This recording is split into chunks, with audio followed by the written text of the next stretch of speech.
Yo, what up? What's poppin'? Back at it again with another video for y'all. And this is another hip hop video about an independent record label.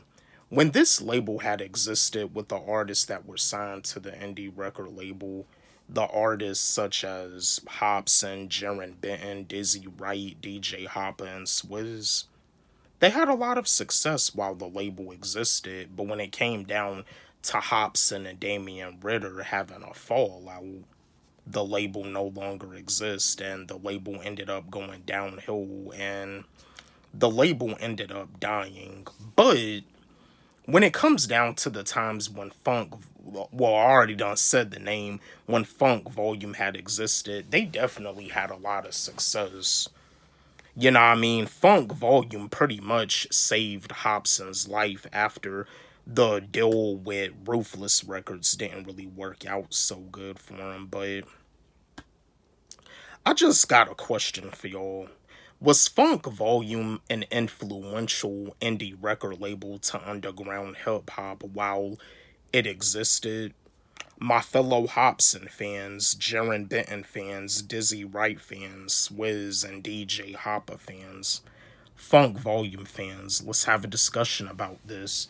Do y'all feel that when Funk Volume existed, do y'all feel that it was influential to underground hip hop while it lasted? Let's have a discussion about this. I'm gonna give you my answer like I do as always. Was Funk Volume influential to underground hip hop while it existed? Yes, definitely, for sure, of course. Funk Volume, it was just as influential to underground hip hop the same way strange music is influential to underground hip hop. Yeah, like Hobson. Well, Hobson was the one that took care of the music side of Funk Volume.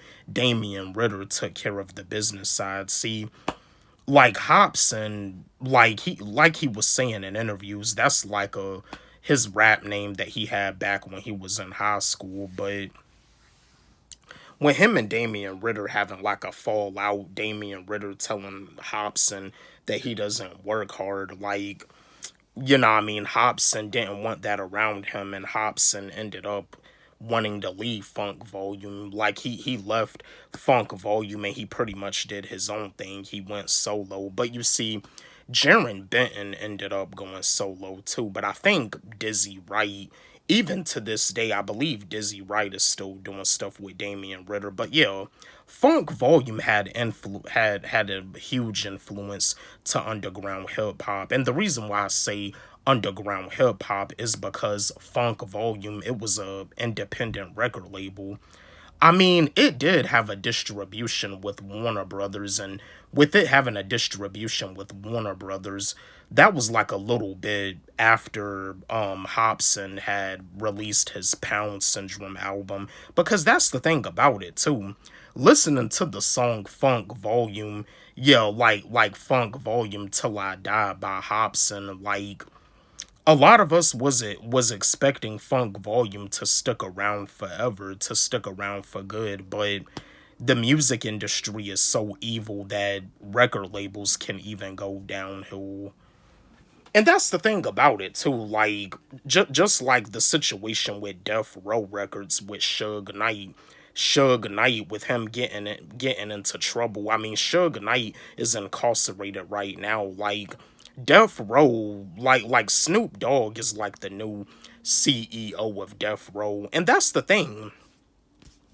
Hobson, Jaron Benton, Dizzy Wright, DJ Hopper, and Swizz, they can have like a Funk Volume reunion, but the sad thing about it is that as an independent record label, Hobson had mentioned in an interview that Funk Volume is dead. Funk Volume died and it's never gonna come back alive. I mean, it's sad, but that's just how it is in the music industry. This is something that a lot of us fans never expected to happen to Funk Volume.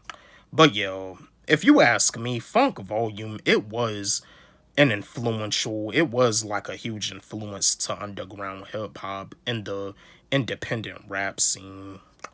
But yo, how do y'all feel? Do y'all feel that Funk Volume was influential to underground hip hop? Let's have a discussion about this. Don't forget, like, subscribe, hit the notification bell on my channel, comment, share, like the video. Love y'all.